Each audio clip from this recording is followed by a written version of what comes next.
There had been some spring flooding along the Missouri and Mississippi, but that happened every few years. A couple of feet of river water on a few low-lying areas. The spring of '93 was nothing special. But miles upriver in Des Moines, Davenport, Dubuque, all along the upper Mississippi, the spring rains continued falling and the rivers began rising. A wet spring would evolve into a record-breaking summer. The flood of '93 was devastating, but it also, the positive side, if there is a positive side to anything like that, was that Civil Air Patrol showed it could do the job that it was trained to do, and it was the first time that we had really been able to show that. The middle of June 1993, it became obvious that there was going to be a major disaster. The weather people were forecasting it, and the last day of June, we were basically asked by state SEMA to be to consider a plan of action.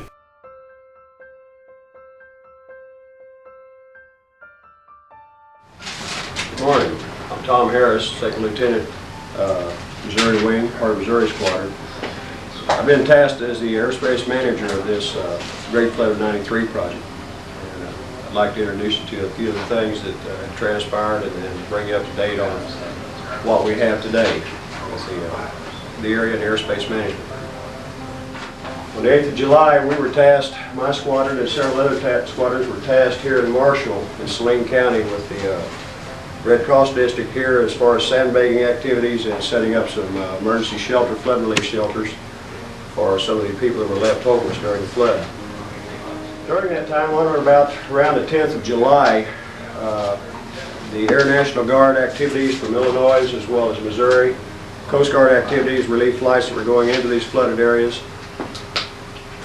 felt that there was a significant hazard that existed with air traffic within this area. It seemed like everybody who owned an airplane wanted to go see the Great Flood, and they were getting in the way of the relief activities.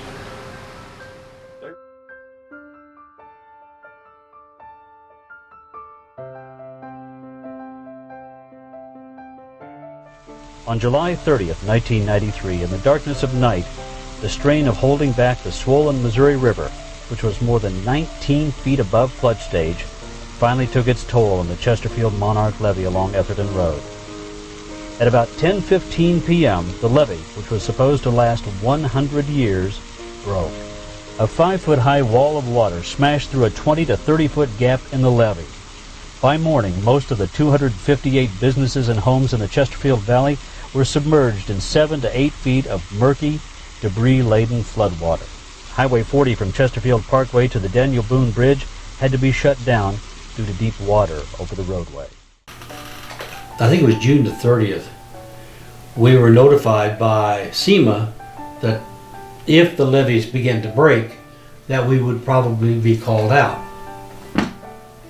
And then on, I think it was just before, so it must have been the 3rd of July, we were told to be on alert, ready to go.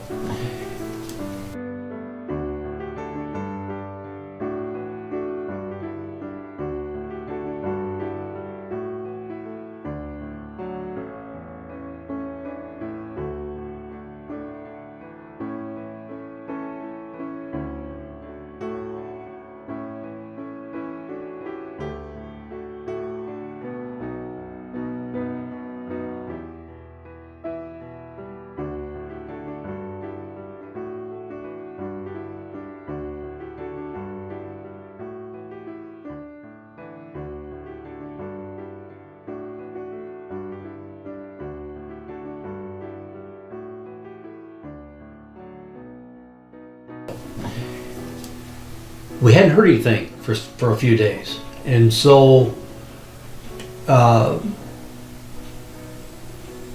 Major Eric Vanderlinden, Captain Mike Trotch, myself, and Colonel Reed got in an airplane and flew to Jeff City to see what could be done. At that meeting, Ed Gray, who is also a member of CAP, asked us if we had thought about taking over the airspace. And I told him that I had a plan that I had developed for the earthquake, but it had never been put into practice.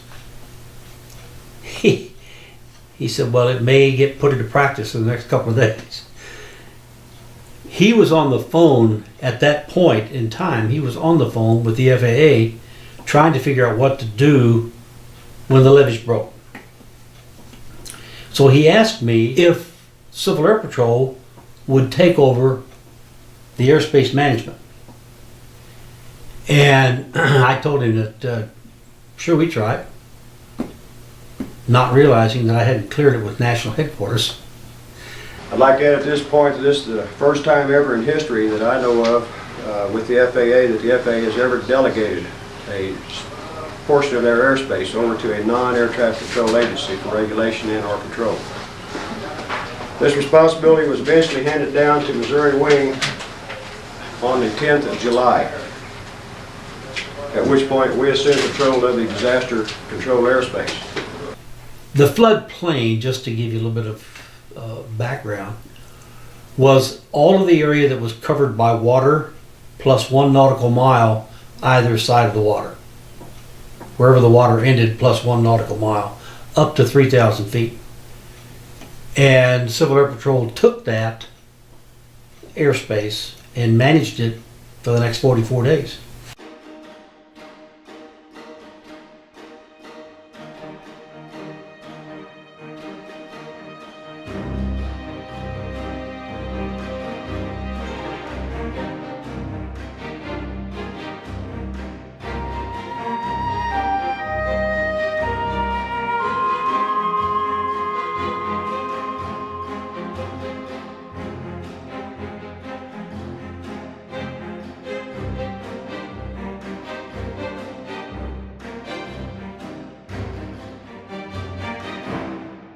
Your father was the wing commander during the time of the 93 floods. What was that like in that household during that time? Well,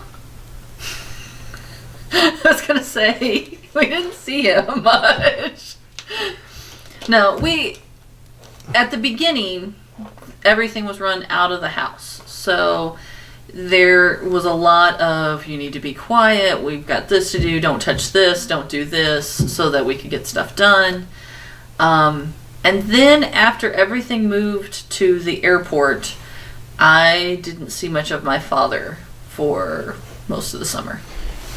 One of the things we discovered very, very quickly was, and we initially thought that probably 4 or 5 days, and we'd be like a typical mission, 4, 5, 6 days we'd be done. So we called all the pilots and started getting them in position to fly these various missions. Well, it became obvious after just a couple of days we're going to run out of people and airplanes.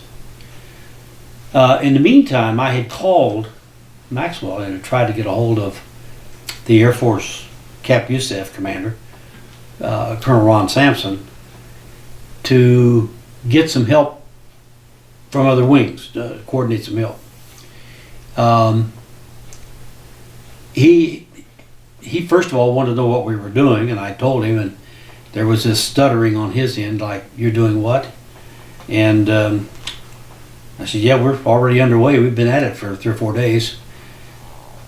And his comment was, I don't know whether that's legal or not, but you're doing it, so.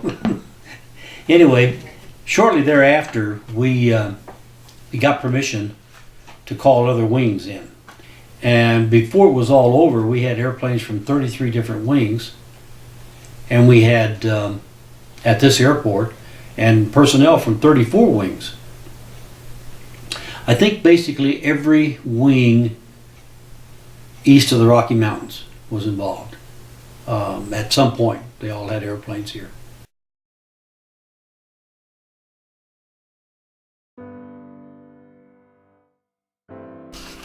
Grandma Vardaman, I've known her since I was in grade school.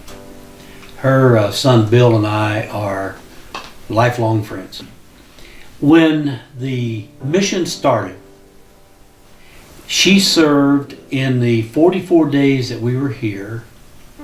I can document 9,700 meals that she prepared for air crews, cadets, and senior members. I had 2 crock pots, electric heater burner with 2 burners, and 2 pressure cookers, and an electric oven. And have my picture with the wooden spoon. Fantastic individual. Absolutely fantastic.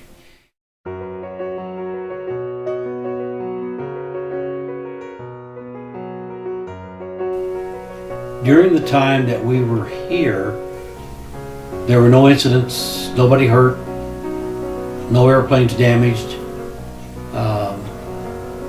and we had cadets 13 to 19 fueling airplanes, pushing, towing, securing aircraft, and nothing ever went wrong. And we were very pleased in that regard.